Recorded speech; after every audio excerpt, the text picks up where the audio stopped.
Dr.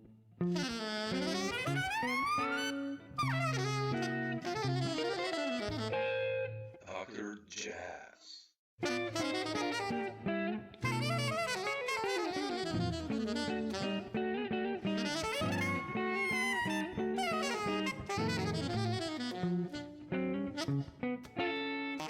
Yeah, Thanks for taking the time. I appreciate it. for sure. I've talked with so many guys you played with, and I have you on so many albums. So Yeah, I was that's like, well, awesome. you should be next. Oh man, no, So I really appreciate. appreciate it. Thanks. No, thank you. Thanks so much. And I'll just jump in, and Sure. when I look at your career or the albums I have you on, never seem to end with surprises. To be honest, when I hear the music, you've done kind of ethno-ish from the first record with Glen, and to straight ahead jazz, to stuff with Jack, and Hmm. then I listen to Hoodoo like these Hmm. days just to get in the Hmm. vibe, because it's some completely different story. It's kind of like this continuation Sure. of Sola. And how did this one happen? I mean, I know you started experimenting with electronics before on your solo record, but what was the creative process behind this last one, Hoodoo? Um, well, yeah, it would be, uh, to me, it would be, I think you use a good word, a continuation Hmm. of the kind of sort of thread that I've been on for a little while, musically, I guess. Uh, um, I've I've always been interested in electronics Great. from the very beginning. Since I was a kid, I always loved electronic music. I always loved synthesizers, but I just loved electronic music. And that never stopped. I loved, like, one of my favorite artists uh, ever is the British pop keyboardist Thomas Dolby. Okay. I loved him in the 1980s. Loved him. Oh. Um, um, and you name it. So that's always kind of been there for me. But the last several years, I've been doing a lot of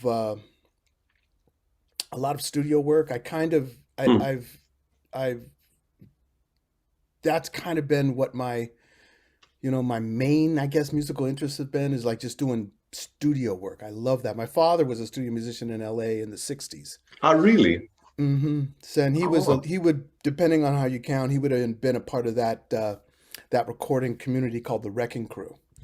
That would have been his circle of musicians. He did a lot. He was an amazing B3 organ player, um, and pianist, but he played with a ton of folks and he's on a ton of records.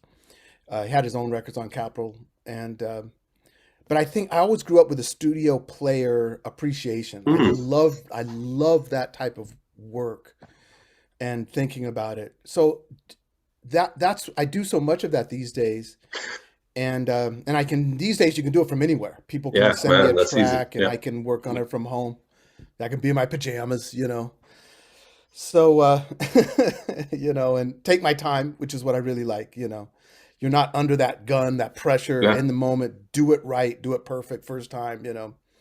So um, yeah, I think that's the simple answer. It's been a continuation of studio work, electronic, and just kind of where my thinking is at a bit these days musically. Hmm. But it's also like when I listen to it, it's like all the tracks you have "Come See," and then you have, which is almost like this soul gospelish vibe. I don't know. It's like really Yeah, mellow, and then you have some other stuff which is more almost like house oriented beats. Then it's jazzy stuff in between. You don't right. seem to be really bothered with where you go, right? I mean, it's all music. That's the idea when I listen to you. Good, yeah. It certainly is for me. There's no question about it. Uh, I know I'm not alone in that. I think Sure. given being from a certain generation of players, you just think like I grew up loving everything, like you hear everybody say, I loved everything that I got, I loved rock music. I loved prog rock, I loved Oh, really? Herbie.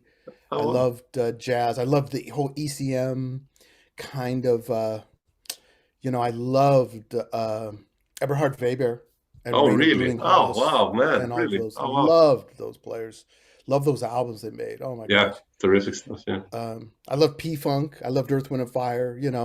So it all's kind of percolating around up there. So I think it's natural for us at this stage to kind of, you know, Just live within that ecosystem of sounds and ideas and aesthetics. mm, And just follow the thread as they come. yeah. So for me, um, I had some thoughts going in for Hoodoo, which did come out of the record before Sola, Hmm. and um, they're always a little bit surprising for me, like the kind of gospely kind of the first track, "Come See the Gospely" thing was a bit of a surprise, anyways. Mm. I was like, wow, I really want to hear that sound. But then it kind of morphs into this kind of big rock thing. Yeah. Um, and that was a bit of a surprise. So, but I'm just trying to follow the thread of what makes sense when I'm writing and thinking about it and working with the other musicians. Yeah. To me, it's piece by piece. I have a general idea of what I want. Um, I'll start, I might share some tracks. I might go record. Then I'll usually take those tracks home and start going, ooh, I can build something out of this. Um, and then I'll go back. So for me, recording is usually about 3 or 4 iterations. Record, Mm, yeah. go home and tweak, think, compose, go back into the studio, do it again until I start to get to something. I go, yeah, this feels right to me. How do you usually, you said writing, like how do you usually get an idea? Is it like through noodling, like improvising or practicing, Mm. or are you actually, do you actually like sit down, I'm going to write now something, or what's your story there? I mean, That's a great question. It's kind of all of the above, mm, for me. Sometimes an idea will pop up, and it'll be pretty clear. It might just be a melody or a set of chords. Uh, a lot of times, though, for me, the idea kind of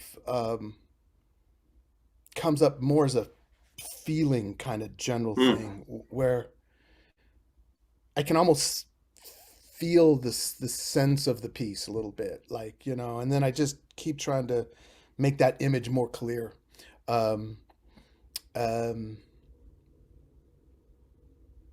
Sometimes I will decidedly, I'm going to sit down, I'm going to block out some time and I want to write oh, and yeah, see if I can have those threads. It really fluctuates. It's really all across. It depends on what's going on for me, if I'm particularly busy or not, or sure. if I've got um, and how clear the idea is, or what's the function. If I know I'm writing something for an album, um, I might take my time if I have that time. If I know that I need to turn around something a little quicker because there's a deadline or something, it changes Yeah, my writing process. There's no one way for me, but it does run the gamut. I tend not to get too worried about notation. So oh, like yeah, when you see me writing it down, if you see what it would look like chicken scratch. It would be scribbles and lines and just enough for me to memorize it. yeah, The rhythms aren't necessarily accurate. It's just like, oh, I know, I don't even know necessarily if it's in 3 or 6 or 4 yet.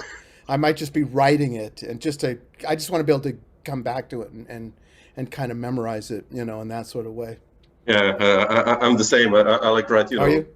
yeah, I write like a small groove, like, okay, 5/4, Uh-huh. whatever, and then I'm like, yeah, Yeah.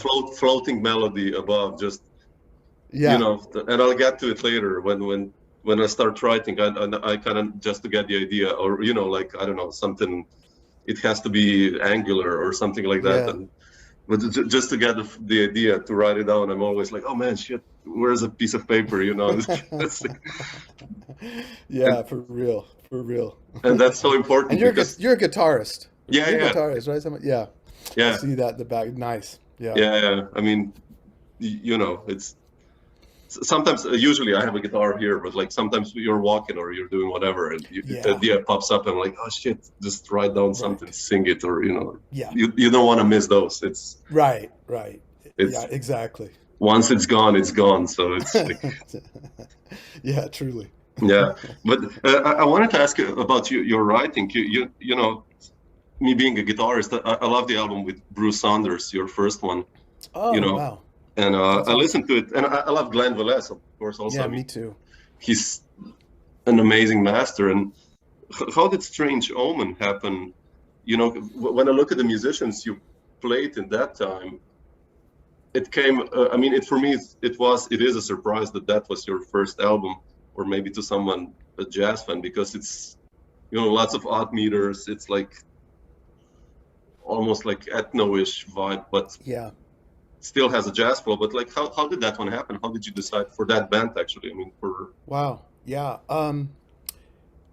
W- that very early on, I was pretty young. I was in LA for several years throughout the 80s, and I had just moved to New York in 90. in And 1990. Oh, okay. 1990 is when I moved to New York. And uh, but prior to that, I had gone to North Texas State for a couple years. That's where I met Bruce Ah, okay. at North Texas, and we used to play a lot there in school. And I was always such a fan of his. I love his playing. I love Yeah, him. I beautiful. just thought it was beautiful. Just a beautiful way of playing, and just a beautiful music. I loved his writing. Yeah. I loved everything about him as a musician. So he was in New York, and we were both living fairly close to each other in Brooklyn, and um, we were getting together duo and just playing quite a bit, pretty consistently. Oh, really? Oh, And we were sharing music. He would show up and bring in a bunch of tunes, and I would do the same. And we were kind of just bouncing a lot of ideas off of each other and working out ideas. I had always had a bit of an interest, especially when I was at Cal Arts, when I was in LA in the 80s. mm, And I was with Cal Arts, did a class with Scott Colley and Ravi Coltrane, Ralph Alessi. There was a mm. whole bunch of great players there. Um, and Ralph and I would play duo a lot or different things. I got interested early in, let's call them non-traditional environments, Yeah, like because total honesty, disclosure, because I knew I wasn't very good at that. It was so hard, and I couldn't understand why it was so dang hard. Like when I would play in a trio with piano, bass, and drums, it would just click, and then I'd like, okay, take away that bass player, and I'm like, what yeah. happens now? Or take away the drummer, even frankly. And so I was just really pushing myself to try to figure out what that meant, and I guess I'd say I embraced that challenge a little bit Mm. for a long time. For so many years, I would kept forming these groups with an instrumentation that just was uh, really forced me to think differently about the piano, how it functions, what my left hand does, what bass function or accompaniment Mm. function like how do these parts relate? How and as a solo, I'm sure as a solo guitarist, Oh, yeah, you think sure. about those things too. Yeah, sure. It's Yeah, like maybe the bass doesn't need to be here, or I can hint at it and come back to it. yeah. You know. Uh, uh, so Bruce and I were doing this quite a bit, and we were really enjoying that. And it, around that time, a friend of mine who now lives in Graz, Austria, old friend, great friend, Luis Bonilla, the trombone player from LA. Hmm. Um, he had a connection. I forget there was but the label Candid was sort of their A&R people were. My name got popped up in the mix, and they signed like about four or five artists, and I was the one of the five that was a little bit more on the quote unquote experimental side, you might say, Mm. something like that. And so when I was talking to them, I was thinking, uh, this is what I've been doing and this is what I've been working on. I've been gigging with other people, I think at that time, I think I started playing with Jack, or I think we had first started. I had started playing with Robin Eubanks. I was starting to work, but I didn't feel like I was prepared or ready to kind of Mm, go in and do a jazz piano trio or sure. Yeah. quartet or something along those lines. And I didn't want to veer off from this work that Bruce and I were doing. So I kind of just said, hey, would it be, are you guys okay if we do something in this zone? And to my surprise, they were. And so we started talking about, I was a Glen Velez fan. And we started talking about, given what we're doing, a drummer like Glen could be a, a really someone who would have a appreciation or a mind of wanting to kind of intersect with what Yeah. we're doing in a particular way. So I approached Glenn, and he was very open to the idea. And Mm, then the three of us started playing, and we were liking the sounds. It's like this is different. yeah. So I'll tell you a quick story though Oh, please. about that record that you talk about a lesson, learning a lesson.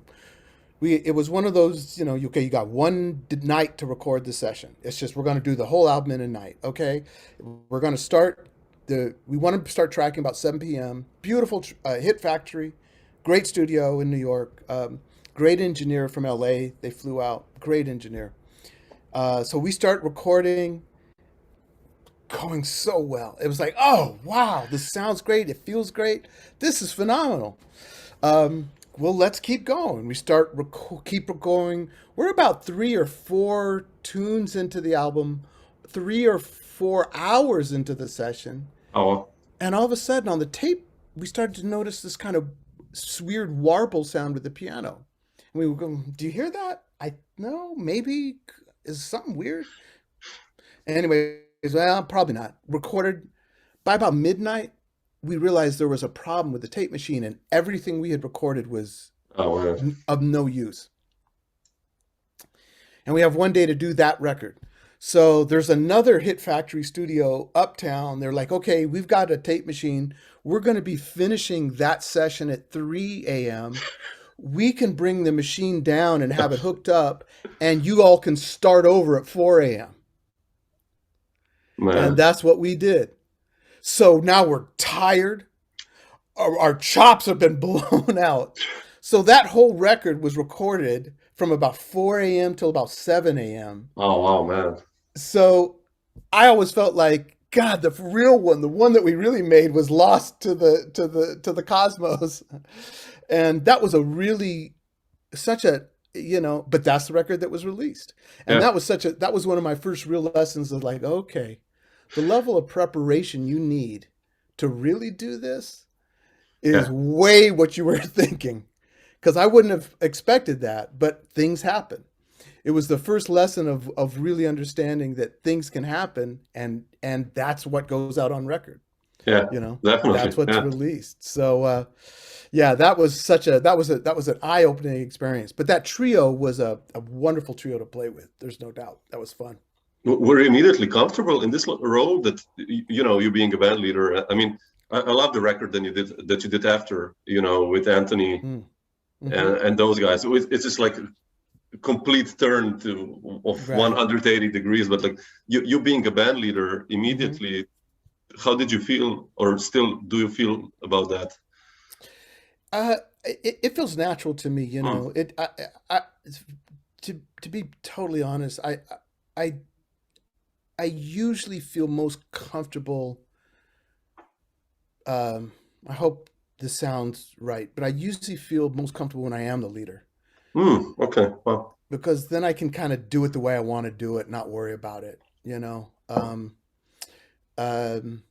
and I'd rather just go ahead and do that. And when I was a young band leader, I knew I was a young band leader. I mean, I didn't feel like I was. Uh,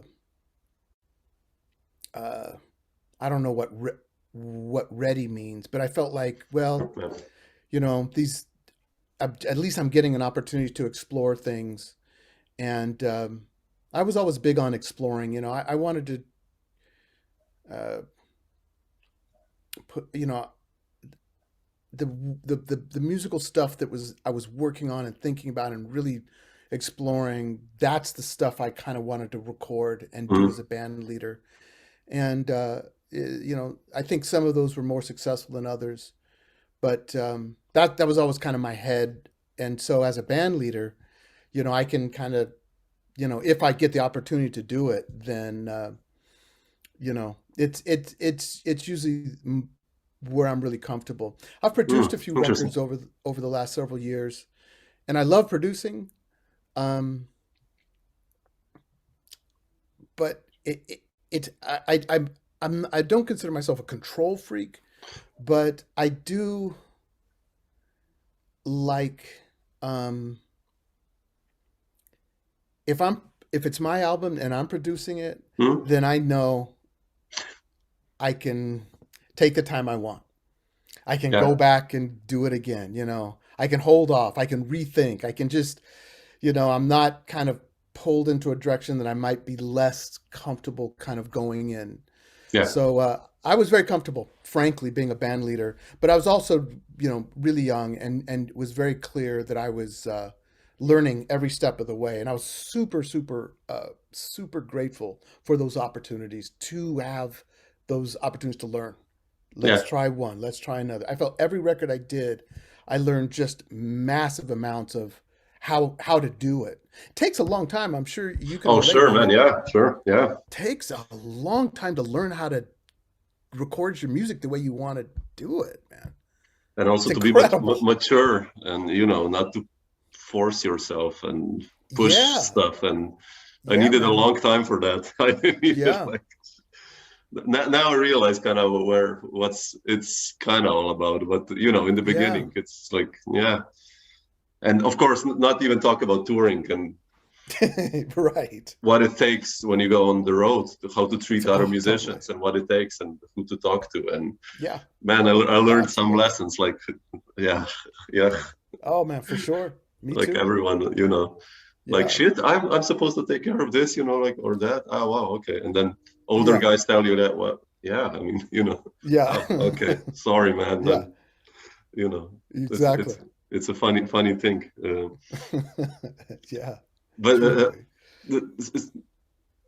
being a band leader, I wanted to ask you. You mentioned playing with Jack, Hmm.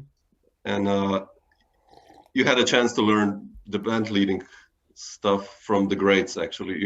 From I don't know, either Anthony Cox or Jack DeJohnette, or I can go on. But Yeah. the initial move to New York, what triggered it? Why didn't you go back to L.A.? Or why didn't you stay? I mean, on the West Coast, what was the main reason Hmm. to coming to New York? I mean, it's a metropolis, of course, of jazz, but still. Yeah. That's also a great question.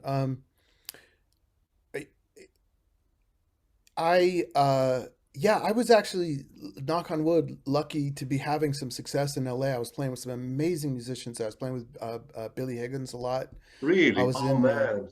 yeah, I was in a great band, big band with a legendary big band composer, Gerald Wilson. That was the first Mm, album I was ever on. He's just wow. history itself. I mean, that was Yeah. phenomenal, unbelievable collection of musicians. But what really brought me to New York is I had I'd done a tour with the flute player James Newton, and that Mm, band that was my first tour in New York, and that was '88, I think, '87 or '88. I think it was '88, wow. and um, I was very young. I was 20 years old. I don't think I was 21 yet, and but the band was James, Anthony Cox on bass, and Billy Hart on drums, and that was a quartet. And Billy, Oh, you did who the is album that, yeah, If Love, right? Yeah. If Love, Yeah, yeah, yeah, we did exactly. that on that Yeah. tour. Oh, yeah. Okay. That was recorded in Cologne, I believe it was, Yeah. on that tour, and um, and Billy, being a mentor to so many people, especially young musicians, he's very proactive. Yeah, you know what I mean, and reaching out and helping and mentoring young musicians. He was just on me. He's like, man, you got to move to New York. You got to move to New York. You got to move to New York. He kept saying that, and uh, and I wasn't. I was like, oh, I had thought about it. I thought that I would have an affinity with some of the musicians in the musical community in Mm. New York. As much as I was loving what I was doing in LA, I felt like I was closer in aesthetic and thinking with the New York cats, that's those scenes. Yeah.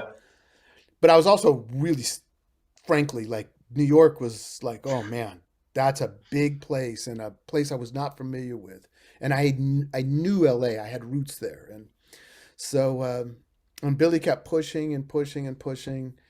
And it was about a month long tour or so. By the end of that tour, he had convinced me. By the end of the tour, I was like, I think I'm gonna give this a go, and so that was the basic The reason. And trigger. then Yeah.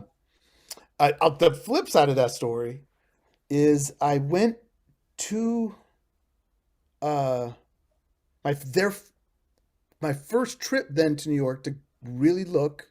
I was gonna look for an apartment. I was staying with the drummer Jerry Gibbs. You know Jerry? Sure. So I was staying with him because I knew him from LA days. And the night I arrived, he's like, "Hey man, Billy Hart is playing at this club Visiones. Were you in New York with Visiones? Did you know Yeah, that I know. spot?" I know Visiones. Yeah, sure. Yeah. That's So he's like, let's go see him. And I was like, yeah. So go to Visiones. I've been in New York hours. Come up to the club. Billy's out front. He's like, yo. He's like, Michael, you're playing tonight. And I said, what are you talking about? He goes, we don't have a piano player, and I'm subbing for this gig. We need a piano player. You're playing the gig tonight. So I played Visiones that first night. I'd been in New York literally 3 hours. man. And but all these players were coming by. Greg Osby, you name it. All these players were coming by and hanging out. The owners, the folks who managed Visiones, were so grateful to Billy and the players because I guess they covered something, that they were like, "Yo, Michael, thanks so much. We want you to come back and play." It just kind of launched me into New York so quickly. It's kind of to me one of those magic New York stories that I just, Yeah. you I couldn't have I couldn't have written a Hollywood script that would have had so many doors opened there in just a couple of quick hours. And then for me, I was like, okay, this is I'm got to be here. This place is too good. I got lucky as hell, man. But that's kind of what happened, And then from there, I started quickly playing with people Yeah. through those connections, through that one night, I had like a uh, Sunday afternoon jazz brunch at Visiones, a regular gig, and people were like, That's "How'd you get beautiful, that?" Yeah, man. like Yeah.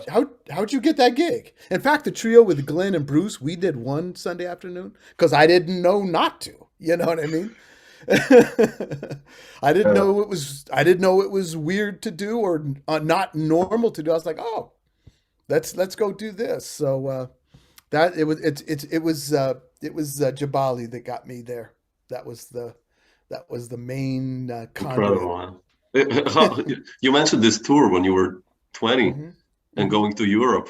Hmm. We're talking still about mid 80s, Yeah, before the, wall fell even, and yeah, the exactly. socialism thingies in Yugoslavia. And how was that like for you, this first tour coming to Europe as a 20-year-old jazz musician? I mean, Transformative, transformative.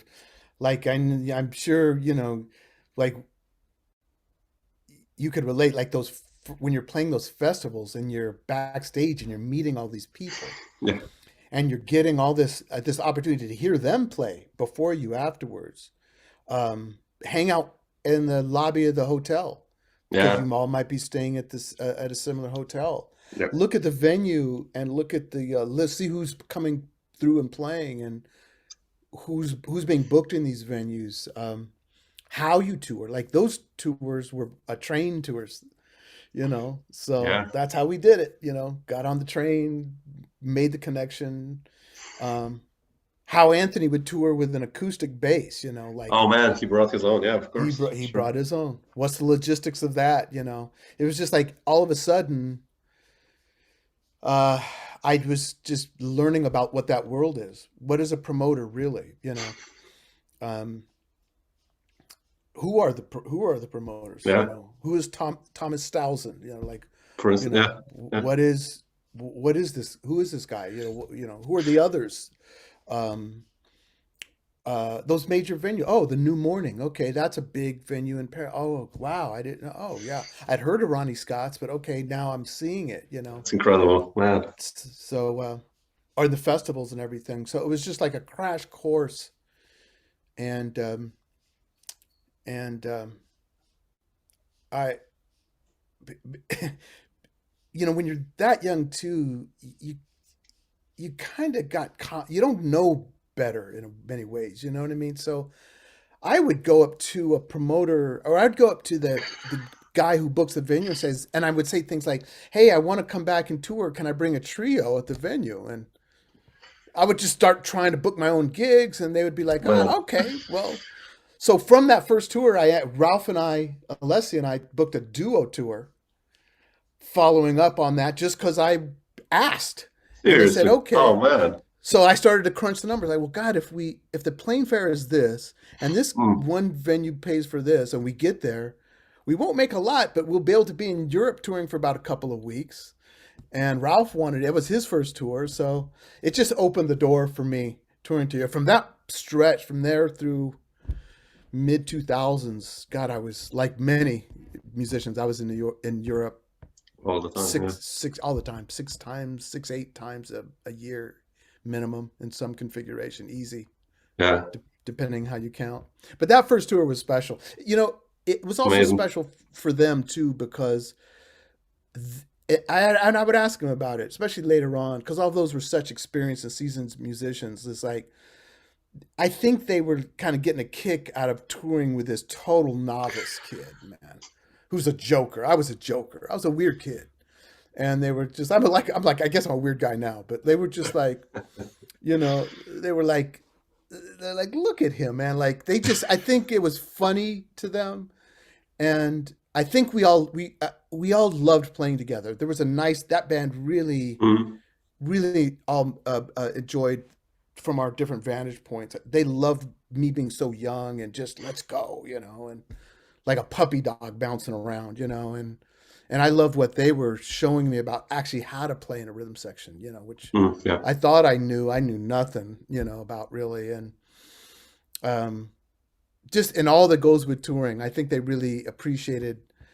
Uh, I think it almost made touring a little bit new. I think they were seeing it a bit through my eyes. I Yeah. kind I of remembered how it renewed. was for them probably also. Yeah, Yeah. yeah, yeah. That's That was a that's special one. that's it. Yeah. Those first moments are amazing always. Yeah. I love that. It's beautiful to hear that. It's so nice. Yeah, I Yeah. imagine it. But Hmm. speaking of learning playing as a rhythm section, I wanted to ask you. I guess that's where your story with Anthony Cox began, right? It is. Because Yes. I love the record you did, like Dark Metals.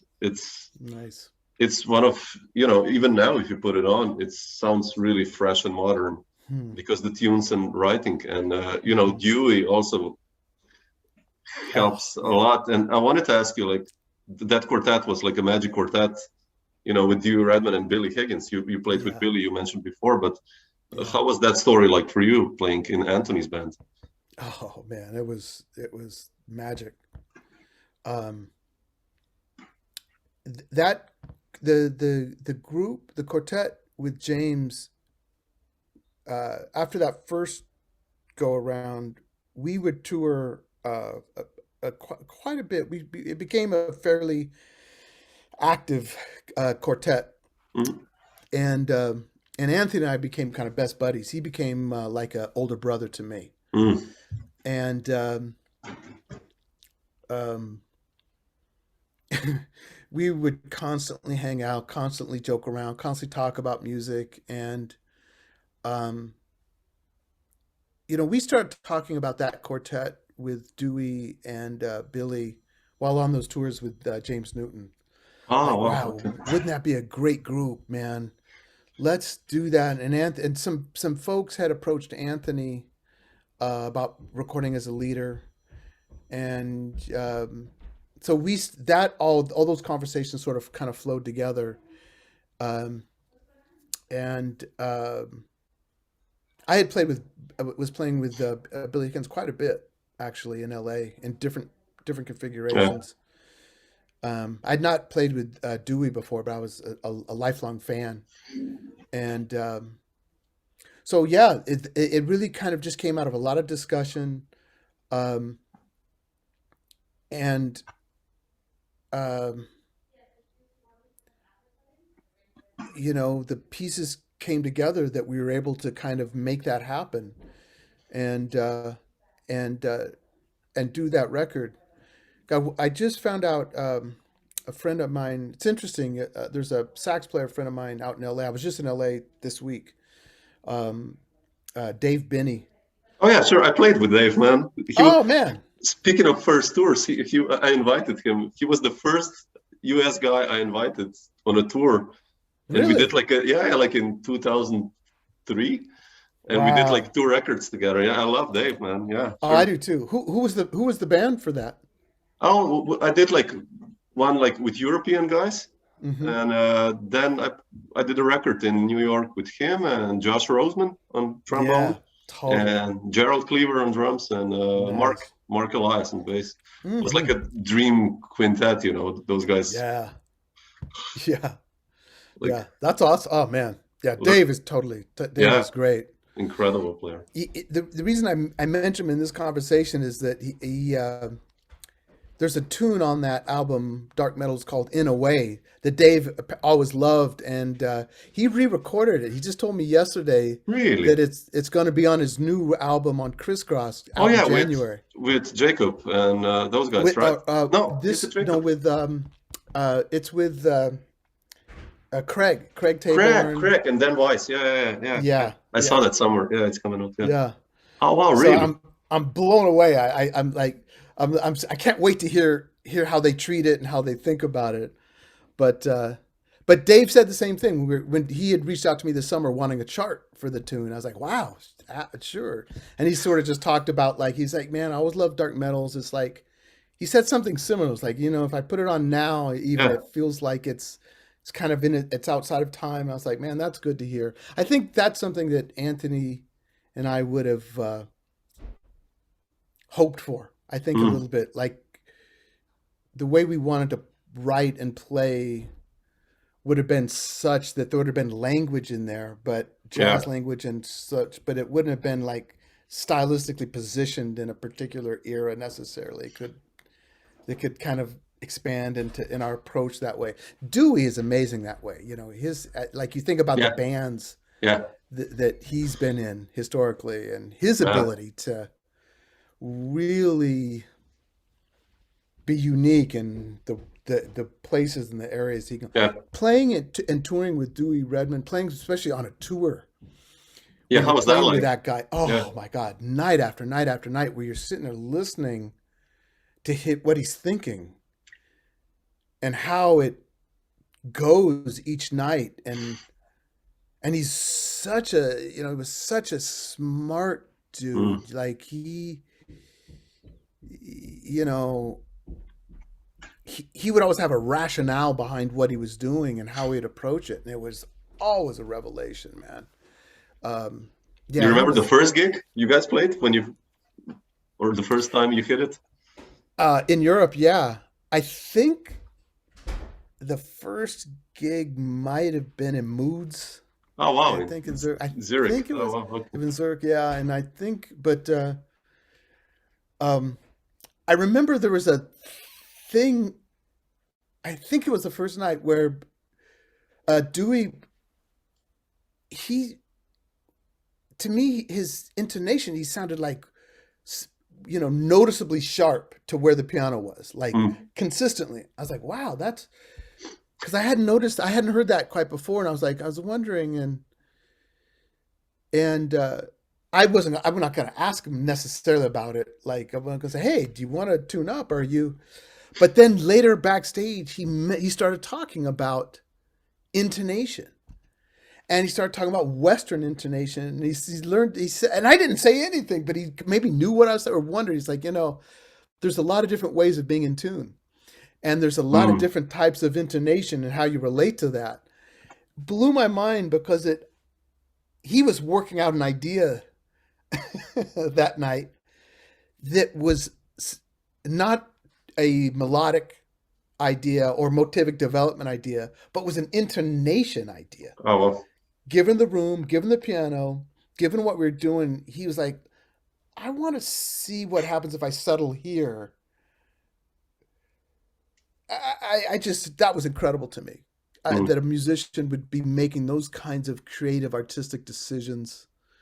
A gig even, and trying it out. And man, I just had not, It's more like, let me get in tune and let me play well, But Dewey was like, no, let's really create. And I think from then on, I realized that the layers that we would be operating on, improvising, creating, playing on these tunes, or just free, whatever we were doing, would be operating on, like, for me, it was like the proverbial, like, I was thinking checkers and those guys were thinking 3-dimensional chess. You know what I mean? Oh, man. Yeah.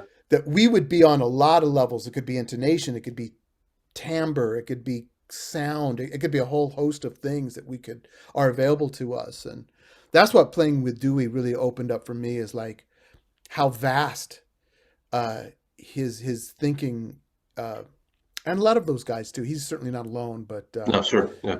But I just hadn't quite encountered something like that before, And then Billy Higgins is just an absolute. Oh yeah, yeah.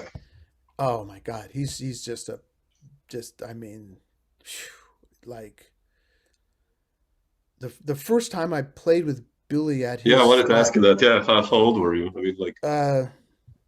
I think I was 19. Oh man, wow. And again, this is going to sound a bit esoteric, but it's 100% true. We were in his spot in LA, and I couldn't believe. No, it wasn't in his spot in LA. It was his bass player, Richard Reed, had called me to his house.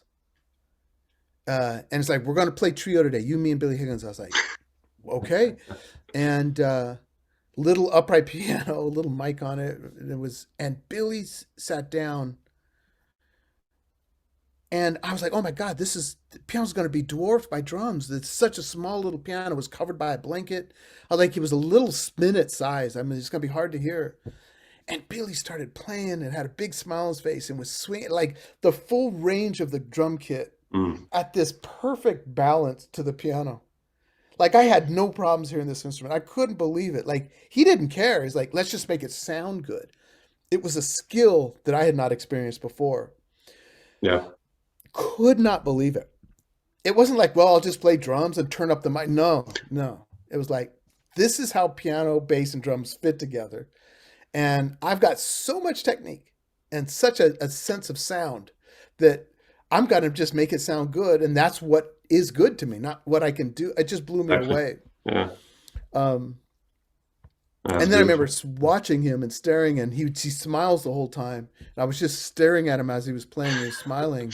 And it seemed like light just started to pour out of this guy. And I'm like, am I hallucinating, or am I seeing a magician here on the drums? I mean, does he know I'm seeing light looking at him? I mean, is this on am I, crazy? But I felt like I saw that. He's just smiling, and it was like bright smile, just a source of love. Yeah. And just incredible, which is how he plays and lived, and how he related to everybody was that way. He was just, oh man. So yeah. That dark metals group for me was just, I know for Anthony too, that's still, and I'm based in Minneapolis, which is Anthony's hometown. So, we really? interact. Yeah. We keep talking about are we going to do something? Man, yeah. Busy. Come on, gee. I know. Should Damn. we bring Dark Metals 2.0 or something? We'll see, but Yeah, I don't know. Come on, bring it out. It's, like this kind of record. I would love that. Yeah. yeah. But speaking of drummers, Michael, I just wanted to ask you, I cannot bypass that, like your story with Jack, and you've spent such a long time with him, and one of the masters of Yeah. master composer, pianist, Yeah. drummer, and how did your story? How did you get that gig? Actually, I mean, how did you start playing with Jack, and how was it like with him? Uh, for sure. Well, that early period I was talking about in New Yeah. York, um, I had uh, a night at Visiones. I had was having a conversation with Greg Osby, who had said, "Hey, he had a gig in at the Prospect Park band shell, and his piano player couldn't make it. He just happened to need a piano player." And I was like, and he's like, "Can you do the gig?" I was like, "Great," because I was a big Greg Osby fan. Mhm. Um, I was a big fan of Special Edition with Mick Goodrick Yeah, man. in the Woo. band. Yeah. Yeah, that was great. I saw them play live, and that just, oh man, that also was another. I should have added that with New York. I remember when I saw that band. I saw them in New Orleans. I was there for a festival, and Oh, wow. I heard them too. And I remember thinking, okay, if they're because I didn't understand what they were doing. It was over my head, and I remember thinking, I want to understand. I want to learn what they're doing. I want to learn how they're making music like this. So if that means New York, then maybe I should think about New Yeah. York. But back to the story, I met Greg, started playing in Greg's band quite a bit. Oh, really? Oh, wow. No. I'm on one of his records. Forget the name of that record. I might be on two, at least one. And then, Greg is the one who introduced me to Robin Eubanks, and I joined Robin's band. And the bass player for both of those was Lonnie Ah, Plaxico. Lonnie. That's how Lonnie's. Okay. Yeah, Hmm. Iridescence. That track. Yeah, I love that record. Yeah, Yeah. because it's yeah. Okay, that's how this happened. Okay. Yeah. So then Lonnie and I are playing together all the time. We're playing with Greg. We're playing with Robin. We were in other bands too. Played in a band even with Cindy Blackman, with Wallace Roney at the time. And Oh, wow. Lonnie was the bass player for that. Um, and then they recommended me to Gary Thomas, and then I ended up playing in Gary's band. So within a matter of just about a month, three or 4 weeks, I played with everybody in Jack's band Exactly. in Special Edition. I was playing with Greg, I was playing with Gary, and I was playing with Lonnie. And Mick was leaving the band at the time, and all of the band, Jack and the rest of the band, were like, "Hey, it would be great if we could get a keyboard player in here." And so the timing, once again, I got very, very, very lucky with timing, um, because I just happened to start playing with these guys right when Yeah. Jack wanted a keyboard player. And what the reason why the all those guys in the M Bass collective liked Yeah. playing with me is because I could play keyboards in the band, or we could play straight ahead. I they like, okay, we can do the wide range of stuff that they are able to do. They Yeah. want to do. I wasn't just one thing, and that's what they were thinking about with Jack, like a somebody who isn't just positioned on in kind of one sort of dimension. So they recommended me to Jack, and one day I get a call from a guy saying, "Hey, man, this is Jack DeJohnette," and I thought it was one of those. I thought someone was messing with me. Like, get out of here, man! Come on, man. No, man, it's Jack DeJohnette. I'm like, come on, and it's like, no, no, and I'm like, oh my god. He's like, well, the guys, Lonnie and Greg and Garibin, they really like playing with you. Do you want to come up to Woodstock and play and see about being in the band? I was like, love to. So go up to Jack's crib. Um, it's just the two of us. Oh, wow. And then we go down to his studio, and we're just talking. We're talking about all kinds of things. This is 90. I think this is the fall of 90 Mm. is when this happened. I literally had been in New York for a Yeah, couple of that's months. amazing. Yeah. And yeah, Jack goes over to his drum kit. He just starts playing, doesn't say anything. And I'm sitting there wow, what do I do? And I just, and I'm that sound, because I've listened to him so much, that sound, I'm Exactly. like, oh my God, there's that cymbal. Oh my God, there's that snare. And I'm in the same room with that sound I know so well from those albums. Man, yeah. I was just kind of stunned taking that in. God, those cymbals are just so particular. Anyways, Jack didn't say nothing. He just started playing. And I was so trapped. I was like, do I play? Do I listen? If I play and join him, is that offensive? Should I just listen and show respect? What do I do? Jack played drums just by himself for about 15, 20 minutes. Oh, wow, Just kept man. playing. He just kept playing. Didn't say anything. Didn't point to the piano and say, hey, man. And then finally, I thought, I guess I better join in. Sat to the piano, and we then improvised for literally about a nonstop 3-hour period. Oh, man. We didn't stop. It was like almost one continuous, unending. We played things that sounded like reggae. We played things that sounded like funk and rock. We played things they all just kind of morphed. We played ambient things. We played groove things. And we just played So, and played and played. And at the end of that, it went on for hours. You hardly kept a sense of time. At the end of finally the arc ended. And then Jack gets up and goes, yeah, you pointed a stick at me. You'll be cool. You're in the band. And it's that's so like, beautiful, man. yeah, it's like we're going to be doing an album on Blue Note very soon, and our first gig is Mount Fuji Jazz Festival in Japan. Let's go talk gear, and I'm like, holy moly, and that was my audition. Wow. About 9 years later, I was a professor at Eastman School of Music, and I brought Jack up to do a workshop, and one of the students asked the question, well, how did you two, meet? And I realized I had never asked Jack about that story. So we're sitting there in front of the students. And I said, man, do you remember this? And he's like, yeah, sort of, maybe, not really. I don't know. And I'm like, so I told the story. I said, this is how you auditioned me. And the students are there going, wow. And Jack is kind of laughing. And I told him I was scared. I didn't know what to do. And I thought, okay, maybe I better start joining. Like, I didn't know, but you didn't say anything. And then Jack laughed. He said, yeah, that's how Miles used to do it.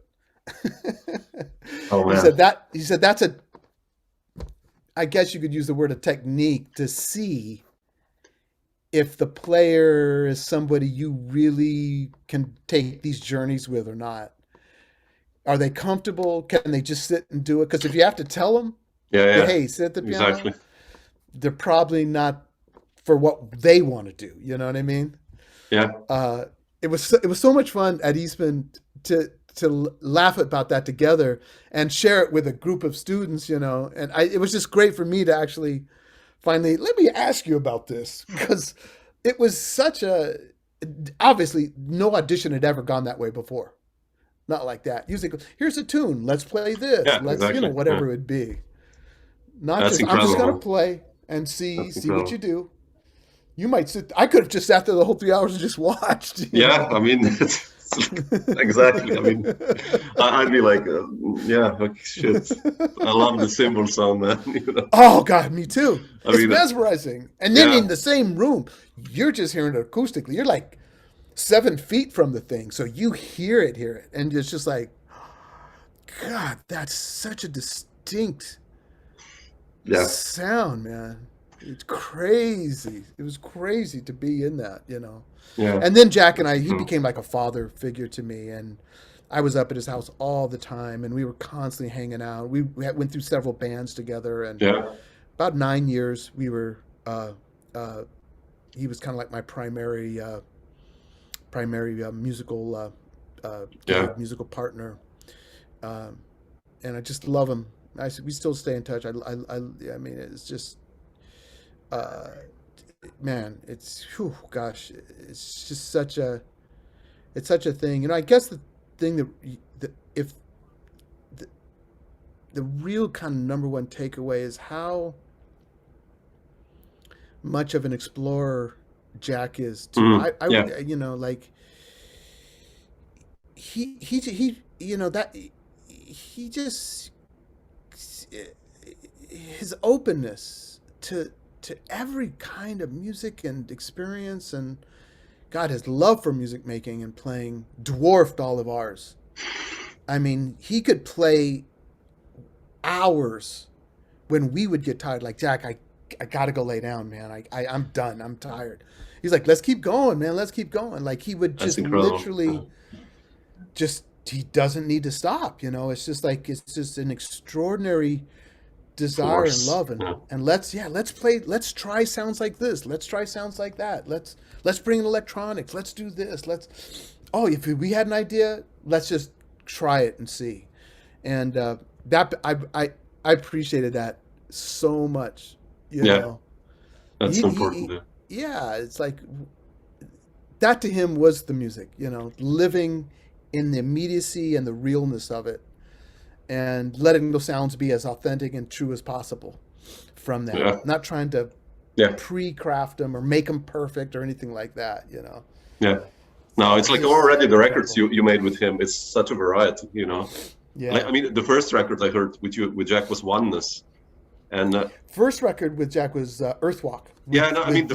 the first one I heard, Oh, you heard it was was, Oneness. Oh, yeah, yeah, and gotcha. you know, it's like a 30-minute impro or composition. I was like, man, Yeah, how do you guys do that? And now kind of makes sense if you played 3 hours on this audition together. You know, ah, it kind of explains it now self naturally, and you know, yeah. And it's Jack, amazing. that's Yeah. Jack always wanted to do that, and he almost always wanted to start that way, and to be Samuel, to be perfectly honest, I don't. I have never felt like I'm all that good at doing that. So I always had a bit of an insecurity with that. Mm, Jack is very comfortable doing that. Like Lonnie Plaxico is too. You know, his ears are such that he can hear, I gotcha, I know what we're doing, boom. For me, I always felt like, oh God, what's that pitch am I hearing? It didn't come natural to me, and I never felt I was great at it. So there's always this kind of a little tension between Jack. Like he might start with a set, hey man, let's start the gig tonight, just play free. And I might say, Jack, do you think we can maybe start with this song and then play? Can I get grounded a little bit? And it was insecurity. I just frankly never felt. I I I, I think there are music. I think Craig Taborn. I could think of a mm, whole host of musicians. I think Ralph Alessi. yeah. Oh my God, Ralph Alessi, playing free with Ralph Alessi. That you might as well be playing a Brahms symphony. I mean, this guy, he hears everything. It's compositional. Yeah. For It's me, incredible. Yeah.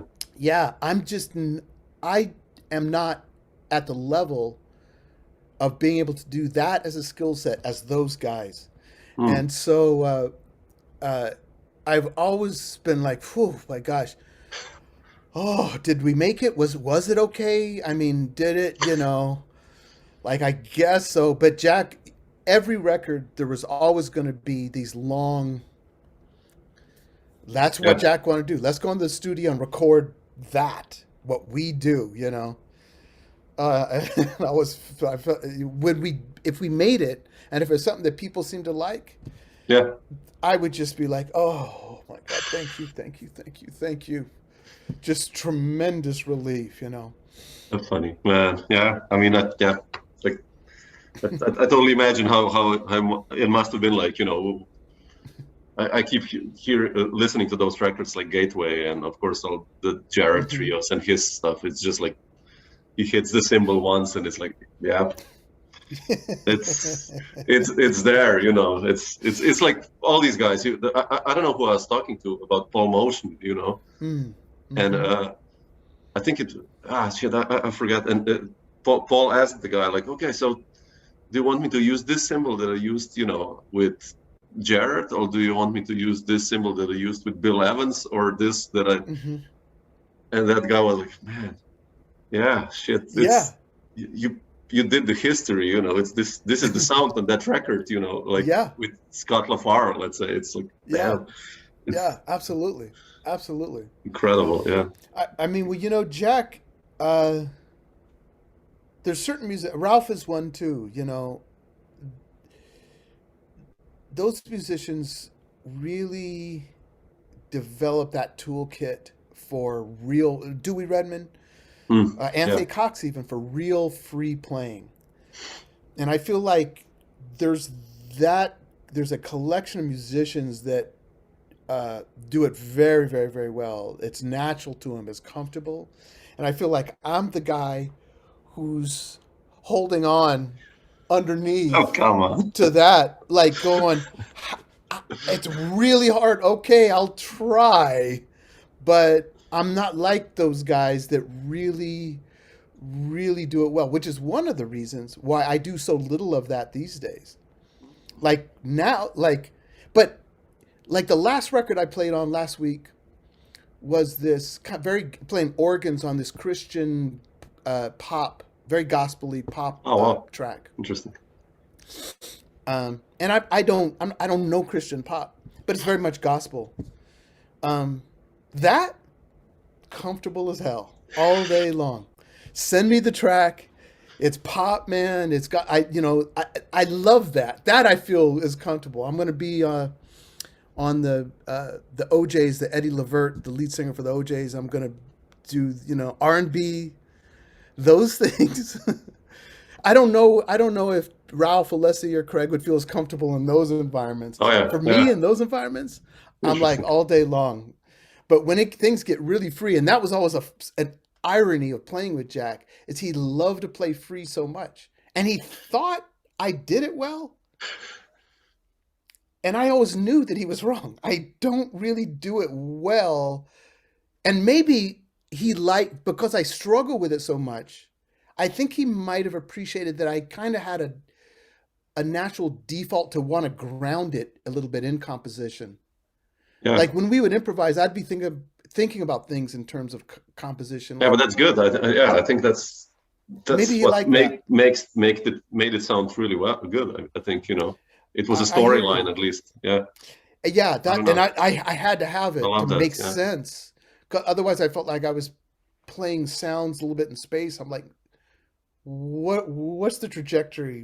yeah, What are the motives? Like, I had to try to hear it compositionally. And yeah. I heard the pianist. I was also a huge fan of La May's Oh, one sure. time. I think it was an interview speak, and I was surprised that he said something kind of similar with free playing. I That could I was like, imagine. oh, Yeah, he does it and can do it so well because was such a brilliant pianist and composer.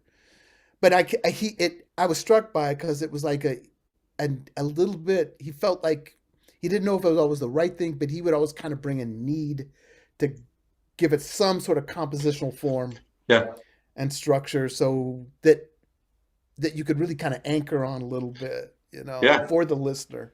yeah, yeah. But I hear you. I mean, I love free playing, but I was, when I compose, I use many compositions like complex hats, and then Hmm. we go into free section playing. Yeah, I yeah, really love that, and then we go back to written out yeah, stuff, so that you have kind of yeah, like brackets of a, yeah, like of a totally. tune, and then it's like I'm really happy with that. Yeah, I hear you.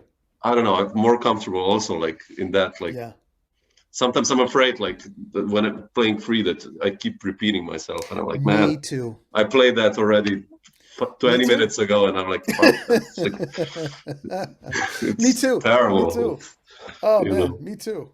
Yeah, Absolutely. And I but no, think come on, yeah, for us, you guitar and piano, there's if we're contributing so heavily to the harmonic content exactly, as well as melodic, yeah, whew, it's a lot to think about. yeah. It's like Responsibility is a bit a huge. lot of Yeah, responsibility, man. yeah, Oh God, exactly. totally, Yeah, totally. man. Michael, just one more question, not to take Sure, too much of your time. sure. You mentioned Lyle Mays, and we mentioned Ralph Alessi, and you did the ECM record Circa, and Yep, you did Oneness also in ECM with yep, Jack, and there's like a huge piano tradition on ECM and working with yep. Manfred. And I wanted to ask you how it was your experience like working with Manfred and this ECM story. with you. Like, Yeah. how did you feel that? Uh, I absolutely loved it. Manfred and I met when we were recording uh, with Jack an album called Dancing with Nature Oh yeah, Spirits. yeah. And that was recorded up in Woodstock. And Manfred actually came up to Woodstock, which was kind of a Mm. big deal because he usually didn't travel like that, you know? And uh, we instantly hit it off. I mean, it was kind of a strange, we had a kind of a strange thing. He was reading a book um on filmmaking by Ingmar Bergman. No, Oh was it yeah. Fellini or Bergman? I think and he's a big, big Bergman fan. And he's friends. He was friends with Ingmar Bergman. Wow, really? And yeah, very close, in fact. Oh, And uh, I have an interest in filmmaking. I'd read some books on Fellini.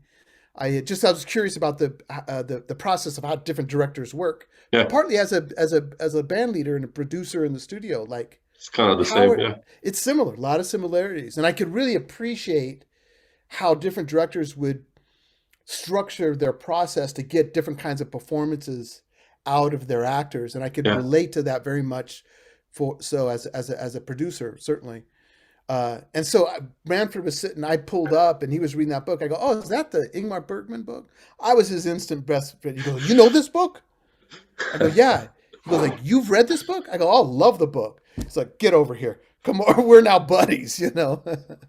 And he liked what my thinking on that album a lot. So he was right away, that album is like, he just, when we recorded, I said, like, "I want to record you. We're going to do this." And I was just Mm. blown away. Oh wow. Another true luck highlight for me. And um, then it became a question of like, well, okay, what are we going to do? And the trio with Ralph and Peter, Peter. Yeah. that had existed there. We were doing a version of that at Cal Arts. We were all at Cal Arts at the same time, and then Peter had a record deal with a label in Japan, and we ended up recording one or two, I forget now, one or two albums in Japan with that trio. So we had been around and we had been able to compose, and it was similar to Yeah. what I was talking about with Velez, where we were. Uh, that was a very challenging for me. Like, how do you write for the two horns? It's just Yeah. piano, and Yeah. there's no bass, there's no drums. What do you do? Like, how do you think of music? Where can you go? And but we had some real opportunities to play and record and develop something. So I sent Manfred that, and I said, "Hey, here's a group I think you would like. I think would fit ECM." And Manfred was like, "Love it. Let's do Oh, that."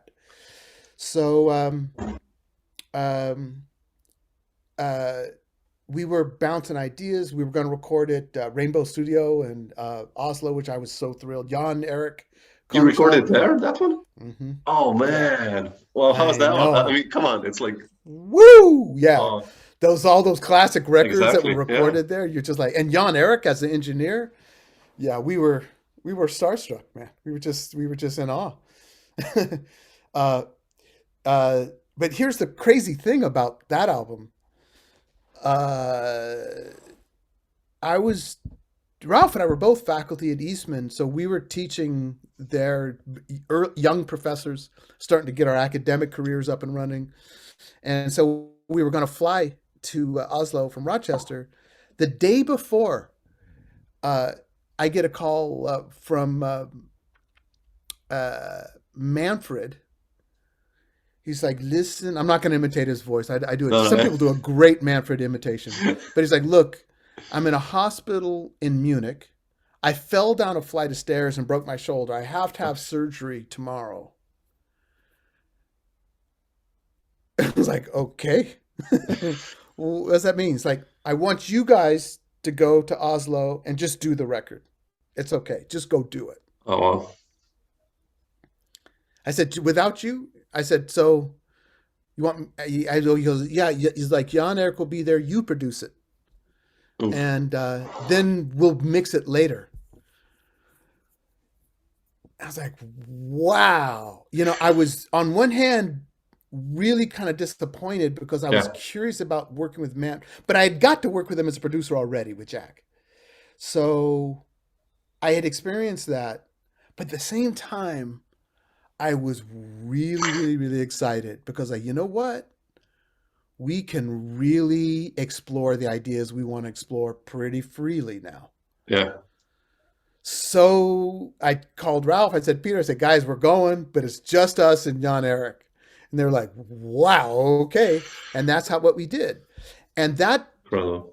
is one of the reasons whether I think that it would have been a different record if Manfred had been there. There's no question about it. But, some of our compositional ideas, some of the ideas where we're speaking on one of the tracks and Yeah. the different sort of compositions, the way we wanted to craft them, the world we wanted that record to kind of evoke, I felt like we were able to capture that. And then the way ECM works, or Manfred typically works, is with almost all the artists, is once you record, he's like, okay, you go back home and you don't take the tracks at all. Yeah. He calls it ear poison. If you were to take him and listen to him, you'd listen for mistakes. You would, get fresh, cut it loose for 6 months. Wow. Which Wow. I struggled with. I was like, That's all.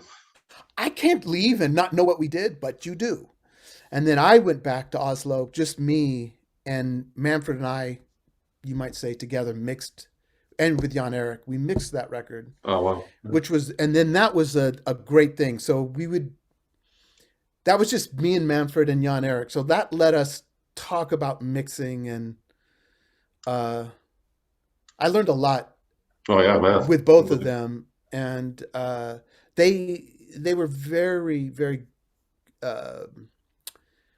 Manfred has a clear idea of what he wants. He's a strong producer, and that those stories are folks know that, and some folks, at a certain point, like, yeah, I want to go another way. Some folks can make more records, but I found working with him phenomenal. Like, we never butted heads, and there were certain times where he was like adamant, we're going to do it this way, and I would say, yeah, I trust you're Manfred Eicher, Sure. and I hearing it, I would trust. And then there were some times I'd be like, Manfred, I really want to do this way, and he would sometimes say, oh, okay. So we would mix all day, and then he and I would go out to dinner at night, and then I could just talk like you and I are talking. Manfred, tell me about the recording of this album. Were you and Keith Jarrett really just driving around? Like, tell me about, like, and he would be very gracious. I really hang out all night. Man. The next day we'd go back in the morning to the studio. We'd mix all day. That night we're at dinner, talking and doing all of that. And so my ECM story was great.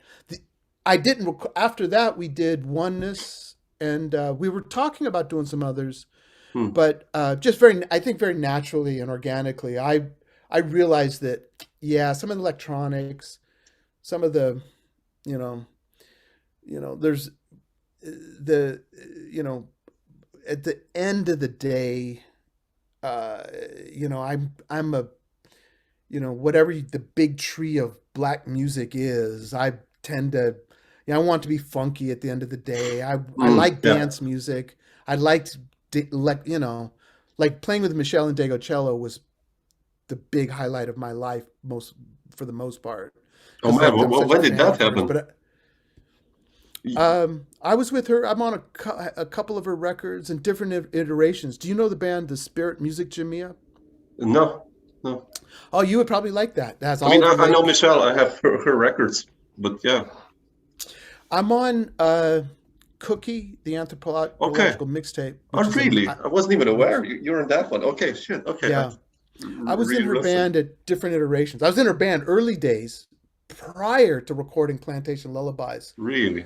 And I was supposed to be on Plantation Lullabies. She called me 3 times to be on that record, but I was always touring with Jack when she was. It's one of the few real professional disappointments in my life. Because I was so tight with Michelle, and I was integral. I was a real part of that album, and that to me is an iconic album, Plantation Yeah, Love yeah, Bites. man, that's yeah. I wish I was a part of that music. I couldn't be on the album. But then I was in her band. Then I was not in her band. Then I came back and was in her band with Cookie. And then I was touring with her, and it was doing her kind of the music from Cookie and what's that album? Not Grace. Is it? What's that? Gosh, I can see the cover. More folky. I'm Yeah, blanking on the shit, name of that. yeah. Blank. But we did that music live. Touring with her was amazing. But then we formed another group. I was kind of like, she always called me the musical director. I'm not sure why. But that was an incredible band. Chris Dave on drums, Michelle on bass. I was the keyboard player. Jahi Sundance, Robert Glasper's DJ. Oliver Lake Really? on Wow, sax. man. The album has Kenny Garrett and Wallace Check this out. Roney Wow. and Joshua Redman and Mino Sinelu. And I mean, the album has, you name it. Yeah. It's called Spirit Music, as Cassandra Wilson. But the Check it touring out. band, Yeah, okay. that was the band that was in the mid 2000s. That band was about from 2001, 2002 through about 2005. Wow. Okay. Wow. And so, Yeah.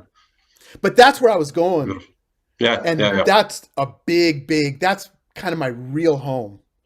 And so ECM was a branch, a part of my musical life, Yeah. where Michelle was the center of my musical interests, you know. Yeah. Chris Dave, Michelle, man. that rhythm, I mean, Talk about drum and bass. Yeah. yeah, you can't exactly. even believe it. You can't even Yeah. believe it, man. So much of what you hear Glasper do, to me, is influenced by his interact. I mean, Glasper's to me a genius, but influenced by the music that Michelle was doing. Yeah, definitely. She was the one that first started working with Jahi, the DJ, and Robert was around us. He would sit in, we would play together. So that's kind of where my musical interest. And Manfred wasn't so. No, I get it. Sure.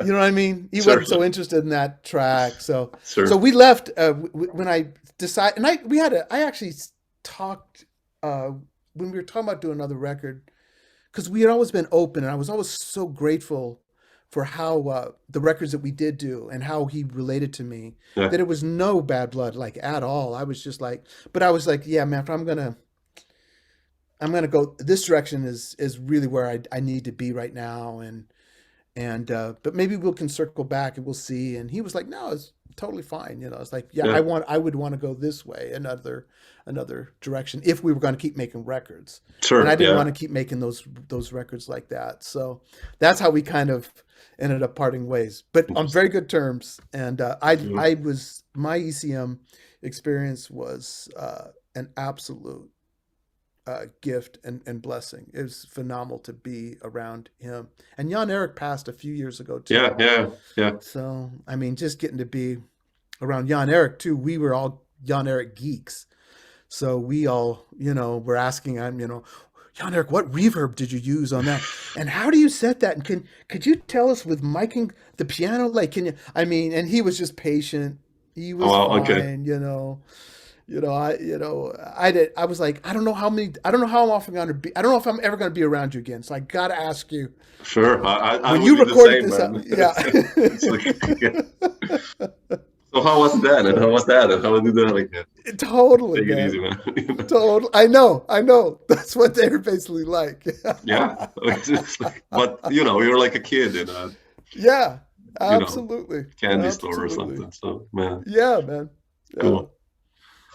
Cool, Michael. Thanks for sharing some of this stuff. Don't forget, we need a new record with you and Anthony. Come on. Okay, definitely. Hey, man.